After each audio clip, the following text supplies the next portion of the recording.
Hello and welcome to this edition of Junior Game Creators Byte-Sized.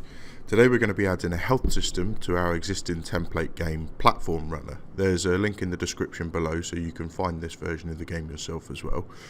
And we're going to create a system whereby if the player loses all of their health by touching the red obstacles, the game will end and they'll need to restart to continue. So adding a significant level of challenge to an already fairly challenging game.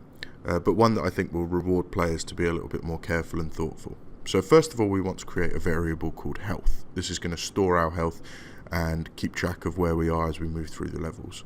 And whenever we create a variable, we should always set its initial state. So we're going to start off with 3 health. That means we can get hit 3 times before it's game over. And then every time we get hit, we're going to change health by -1. So whatever your character in your game does to get hit, wherever that piece of code is, we're going to add in this little variable changer here.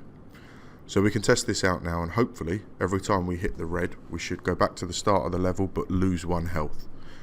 Now not a lot's going to happen when we get to 0 because we haven't added that code in yet, but we'll get there in a second. So however you choose to affect your player in your game, wherever you are adding in your damage or creating a failure state, you can replace that with changing the variable health here, and hopefully give your players a bit more of a chance to finish a game.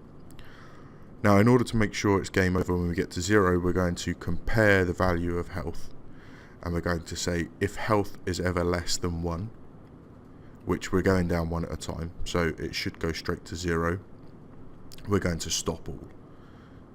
Now it could be that instead of a stop all you already use a game over screen, so this is where you might broadcast that message, but essentially getting to 0 health means the player needs to start all over again. Feel free to add this into your game, whatever the genre, and hopefully create a challenge for your players.